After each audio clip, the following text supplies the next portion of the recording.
Once again बच्चों, स्वागत है आप सबका सेकॉन एकेडमी में। तो क्लास 11 के लिए मैथ्स का 2026 के नए पैटर्न के साथ शुरुआत हो चुकी है। तो आज हम यहाँ बच्चों सभी के लिए यहाँ सेट्स को एक बहुत ही आसान से तरीके के साथ और जिससे आपको समझने में बहुत आसानी हो, आसानी से एग्जाम्पल के साथ सारे पूरे चैप्टर्स को एक्सप्लेन किया जाएगा।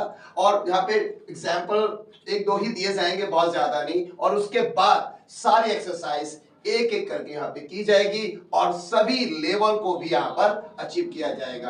यानी पहले इंट्रोडक्शंस में जो हमें अच्छे से हर एक टॉपिक को सेट के पहले चैप्टर्स को अच्छे से कवर करना है, तो उसके लिए हमारे बेस तो अच्छे होने ही चाहिए। तो आराम से एग्जाम्पल के साथ जरूर करेंगे और उसके बाद सारे क्वेश्चन आसानी से होंगे बेटा। तो चलिए हम शुरुआत करते हैं यहाँ पर पहले चैप्टर के लिए, यानी कि सेट। तो क्लास 11 के स्टूडेंट्स को अब यहां मेहनत तो करनी पड़ेगी बेटा। तो पहला सेट जो यहां पर निकल के आता है उसका मीनिंग क्या है बच्चों, वो समझते हैं। अगर मैं सेट की बात करता हूं तो ये एक तरीके का बैग है, या आप ऐसा कीजिए एक रूम है, यानी ऐसी जगह है जहां पर कुछ चीजों का कलेक्शन हो सकता है, उन चीजों को वहां पर रखा जा सकता है। तो अगर आप एक बैग की तरह से सपोज करें तो समझ में आएगा। और वो चीजें किस तरह से रखी जाएंगी, क्या हम उसको गिन पाएंगे, अब इस चीज को समझना है। तो सेट एक क्या है, ये मैं आसानी से यहाँ पे आपको समझ में आ रहा होगा कि वेल डिफाइंड सेट। तो वेल डिफाइंड सेट को ही हमें सबसे अच्छी तरह से समझना है। Set is a collection of सब ऑब्जेक्ट्स। ये बात तो समझ में आती है कि एक बैग है तो उसमें कुछ कलेक्शन होगी, तो उसमें कुछ भरा होगा, लेकिन एक इंपॉर्टेंट जो वर्ड है वो है वेल डिफाइंड शब्द। तो इसके ऊपर सवाल जरूर आता है बेटा। तो एक वेल डिफाइंड और not well defined just opposite है। इन दोनों को एक साथ ही मैं यहाँ पर कंपेयर करूंगा और आपको दोनों एकदम से क्लियर यहाँ पे हो जाएंगे। और ये एग्जांपल नॉट के वेल डिफाइंड और वेल डिफाइंड दोनों में से ये पूछा जाता है।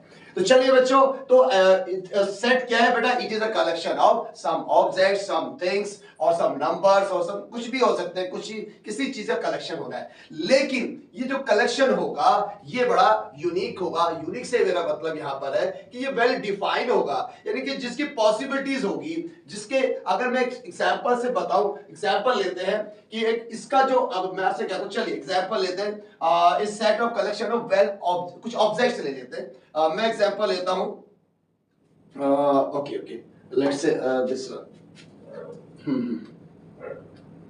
चल यहाँ एक एग्जांपल लेते हैं हम वाइट। चल एक ए सेट है बेटा। अब मैं इसमें सपोज करता हूं कलेक्शन ऑफ यहां लेते हैं हम कलेक्शन ऑफ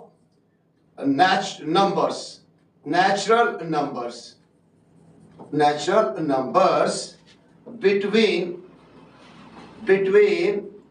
5 and 8। अब मैंने इस तरह से एक स्टेटमेंट लिख दी है, यानी कि मुझे कुछ रिजल्ट चाहिए यहां पर अकॉर्डिंग टू माय स्टेटमेंट। तो अगर हम देखते हैं 5 और 8 के बीच में आपके नेचुरल नंबर कौन से हैं, तो आप लिखेंगे बच्चों यहां पर 6 and 7 and 8 and 9। That's it। अब ये मेन इंपॉर्टेंट बात अब यहां पर मेरे बच्चों कि ये जो मैंने नंबर्स निकाले हैं अकॉर्डिंग टू द स्टेटमेंट, मैंने 6 7 8 निकाले हैं, ये चार एलिमेंट्स निकाले 6 7 8 9। अगर मैं यही सवाल किसी और XYZ से, आपसे सभी बच्चों से पूछता हूं, तो आप सबका आंसर यही होने वाला है, कोई दूसरा आंसर हो ही नहीं सकता। यानी कि अगर किसी स्टेटमेंट के अंदर जिसमें आपको सेट्स के बाद एलिमेंट्स निकालने हैं, कलेक्शन ऑफ नेचुरल नंबर हो सकता है या वॉवल्स हो सकते हैं। अब एग्जांपल वो भी आप ले सकते हैं। चलिए एक एग्जांपल और ले लेते हैं। इसमें हम वॉवल्स की बात करते हैं बेटा, vowels of English letters, right. अब ये हमने यहां पर ले लिया है। अब मैं आपसे कहता हूं वॉवल्स कौन से होने वाले हैं इसमें बच्चों, वॉवल्स होने वाले हमारे ए E I O and you, right. अब मैंने आपको वॉवल्स बोला तो सब बच्चों का एक यही आंसर होने वाला है।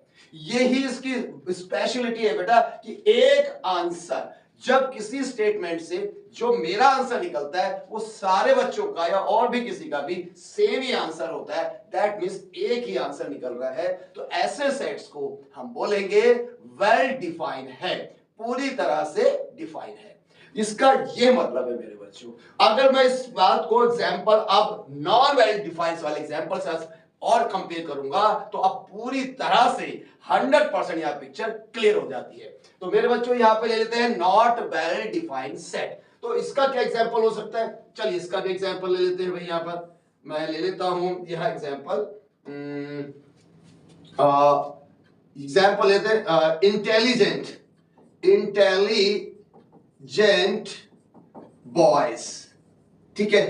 अब जो आपकी इन योर क्लास, ठीक है ना, लिख सकते हैं इन योर क्लास, आपकी क्लास में जो इंटेलिजेंट है बच्चे उनका नाम बताओ। तो जैसे मैंने आपसे पूछा तो आपने नाम दे दिया आर के एम या कुछ और ऐसे इंटेलिजेंट बच्चों के नाम आपने दे दी। लेकिन अगर मैं आपके क्लास में, ये जरूरी नहीं है कि जो आपने नाम लिए हैं वही इंटेलिजेंट हो सकता है वो उससे कम हो, या आपको इसमें से बेस्ट, जो सब बेस्ट है, टॉप इंटेलिजेंट जो आपको लगता है, आप नंबरों से किसी चीज का इंटेलिजेंसी को नहीं कर सकते। या अगर मैं और दूसरा एग्जांपल इसमें ऐड करूं, suppose the most famous cricketers है, अब या कोई फेवरेट स्टार है, बॉलीवुड स्टार है, हॉलीवुड स्टार है, तो आपका फेवरेट अलग, मेरा फेवरेट अलग होगा, तो उस बच्चे का फेवरेट अलग। तो सभी बच्चों के जब फेवरेट की बात आती है, यानी कि कुछ प्रॉपर्टीज की बात आती है, तो हम कंफ्यूज हो जाते हैं कि आपका फेवरेट अलग है, मेरा फेवरेट अलग है। अगर किसी की प्रॉपर्टीज या क्वालिटीज की बात करते हैं तो उसको मापने का कोई पैमाना नहीं है, बस हम कह सकते हैं अंदाजे से वो अच्छा है, बट एक्चुअली में सबसे अच्छा कौन, यानी कि आप क्वालिटी की बात करते हैं। तो जब भी आप क्वालिटी को डिफाइन करेंगे वो सेट कभी भी वेल डिफाइन नहीं होगा। तो ये इसका कंसर्न समझ में आ रहा होगा कि वेल डिफाइन जहां पर क्वालिटी की बात नहीं होती है, और जब क्वालिटी की बात होती है तो हम कंफ्यूज हो जाते हैं, आपका आंसर कुछ और बच्चों का आंसर कुछ और। इसका मतलब अब आपके आंसर बहुत सारे आने वाले हैं। तो ये मैंने हिंट दिया है, जिस स्टेटमेंट के से आपके जवाब एक से ज्यादा होने लगे तो ऐसे सिचुएशन में उस सेट्स को हम नॉन वेल डिफाइंड सेट कहेंगे। ये इसका फर्क है बेटा। तो वेल डिफाइंड सेट क्या है, नॉन वेल डिफाइंड सेट क्या है, इसके एग्जांपल से हमने यहां पे क्लियरली समझ लिया। तो बच्चों अब पहले टॉपिक को हमने समझने के बाद इस पे क्वेश्चन बनता है, तो इसलिए थोड़ा सा टाइम दे दिया है मैंने बच्चों यहां पर। तो अब इसी क्वेश्चंस के साथ हम नेक्स्ट क्वेश्चन पे चलते हैं, कुछ और प्रॉपर्टीज को यहां पे समझते हैं बच्चों। चलिए यहां पर नेक्स्ट टॉपिक है हमारा, अच्छा ये कुछ चीज मैं बताना भूल गया मेरे बच्चों। तो जैसे कि हम अभी सेट्स लिखते हैं, जैसे मैंने अभी लिखा, एग्जांपल मैं देता हूं आपको। एग्जांपल यहां लिया जाता है, सपोज यहां पर मैं लेता हूं ए, तो यहां पर मैं कैसे लिख रहा हूं बेटा, A B C D, right. और एक और एग्जांपल ले लेते हैं कुछ, लेट्स से बी। तो बी सेट को मैंने लिया, यहां पे नंबर्स लिख दिए बेटा 1 2 3 एंड 4। अब ये दो सेट है, तो नॉर्मली क्या होता है कि जो भी सेट को रिप्रेजेंट किया जाता है अब कैपिटल लेटर्स में किया जाता है, और जो यहां पर एलिमेंट्स आएंगे इस कर्ली ब्रैकेट के अंदर, इसको थोड़ा सा आगे और एक्सप्लेन करूंगा मैं, अभी इतना ही कि जो अंदर जो एलिमेंट्स होंगे वो नॉर्मली स्मॉल लेटर्स होंगे या नंबर्स होंगे, उन्हें कॉमा से यहां पर सेपरेट किया जाएगा। तो ये इसके में थोड़ी सी मैंने आपको प्रॉपर्टी बता दी, which is not exactly tough one, right, ठीक है, लेकिन पता होना चाहिए। इसी तरह से अगर हम ये कहना चाहते हैं कि वन इसका क्या है बेटा, वन इज द एलिमेंट जो बी में है, तो मैं उसको बिलोंग्स टू ऐसे साइन से यहां पर रिप्रेजेंट करूंगा, वन बिलोंग्स टू बी। और अगर मैं आपसे कहता हूं सी कहां पर है, तो आप कहेंगे सी बिलोंग्स टू ए। तो ये लिखने का तरीका है। इसका मतलब बच्चों ई का मतलब क्या है, belongs to, ये यहां पर है, that's it। तो इस तरह के साइन का भी आप हमें यूज करेंगे, और ये साइन के तीन चीज मैंने आपको बता दी, इसको आगे रिप्रेजेंटेशन थोड़ा सा और आगे रखे पढ़ेंगे। तो चलिए ये हमारा पहला टॉपिक यहां पर कवर होता है बच्चों। तो अब हम दूसरे टॉपिक पे चलते हैं। अब दूसरे टॉपिक में क्या है, जल्दी से देखते हैं बच्चों यहां पर। तो यहां ओके यस यहां एक कॉन्सेप्ट बेस्ड क्वेश्चन है, आपको यहाँ पे चैलेंज थोड़ा सा लेना पड़ेगा। जो आप यहाँ पर जो हमने अभी बताया आपको, इस तरह से चैलेंज बीच में आते रहेंगे, जहां आपको ये इसका थोड़ा सा पिछला लर्न किया है, हमने वहां से क्या लर्न किया उसको भी हम कवर करेंगे। तो चलिए मैं आपको एक एक करके यहाँ पे टॉपिक लेता हूँ। जैसे कि मैंने एक सेट लिया है और एक स्टेटमेंट के रूप में रखा। अभी हम बिल्कुल इतना समझना चाह रहे हैं कि क्या ये वेल डिफाइंड है या नॉट वेल डिफाइंड है। वो एग्जांपल कर लेते हैं तो हमारा एक चैलेंज सा हो जाएगा। हाँ, कॉन्सेप्ट क्लियर हो जाएंगे भाई एक्चुअली हमारे वेल डिफाइंड है, ये समझे हैं या नहीं। तो जल्दी से लेते हैं भाई। पहला क्वेश्चन है the collection of natural numbers between 5 and 10। अच्छा, अब आप आई एम श्योर आप समझ गए हैं बेटा, तो मैं यहाँ पे ले लेता हूँ एग्जाम्पल। अभी जैसा स्टेटमेंट अनुसार जो मैं लिखने जा रहा हूं, क्या आपका भी सेम आंसर है? अगर एक ही आंसर है, सबका सेम आंसर है, तो वेल डिफाइंड सेट होने वाला है बच्चों। तो यहां पर इसका answer natural numbers between 5 and 10, तो क्या होने वाले हैं मेरे बच्चों? यानी 6, 7, 8 and 9। ये आंसर मेरा हो गया है और आपका भी सेम होने वाला है। That means it is a well defined set, right. तो ये मैं करेक्ट कर सकता हूं। क्लियर मेरे बच्चों? तो इस तरह से अब नेक्स्ट क्वेश्चन को देखते हैं। तो नेक्स्ट क्वेश्चन क्या है आपके सामने? इस नेक्स्ट स्टेटमेंट में क्या है? Let's say the collection of numbers satisfy the equation this. तो इस इक्वेशन को सेटिस्फाई करता हुआ एक वैल्यू निकालनी है x की। दैट मींस आपको नाइन्थ में आपने पढ़ा ये बेटे जीरोस निकालना है, यानी कि you have to find the value of x so that this equation becomes turns into zero. तो कैसे होगा बेटा? आप जानते हैं यहां का अगर मैं 2 एग्जांपल यहां पे मैं ले लेता हूं। Let's say 2 into 5। जैसे मैंने ये रखा तो 10 - 10 जीरो हो गया। दैट मींस जीरो आ गया। इसका मतलब दिस बिकम्स जीरो एट कहां पर? जब हम इसकी x की वैल्यू को 5 लेते हैं। तो ये इसका वैल्यू हो गया। तो ये 5 वैल्यू इसकी मैंने निकाली है, तो बाकी सब के साथ यही वैल्यू निकलने वाली है। तो ये भी वेल डिफाइंड है मेरे बच्चे, राइट। तो हम निकाल चुके हैं बेटा इस तरह से। तो अगला क्वेश्चन लेते हैं। तो collection of prime numbers. Prime numbers आप तो जानते हैं अब जो किसी की टेबल्स में नहीं आते हैं या डिविजिबल नहीं होते एक्सेप्ट इटसेल्फ एंड 1। तो 10 and 20 के बीच में निकालना है बेटा, जल्दी से निकालेंगे। आपको यहां आंसर क्या होने वाला है मेरे बच्चों? जल्दी से लेते हैं भाई। यहां लग देते हैं चलिए। तो 10 and प्राइम नंबर्स, ओके। तो 11 यहां मैं कर्ली ब्रैकेट यूज करता हूं। 11, 13 and 17, 20 है तो 19 भी आ गया बेटा।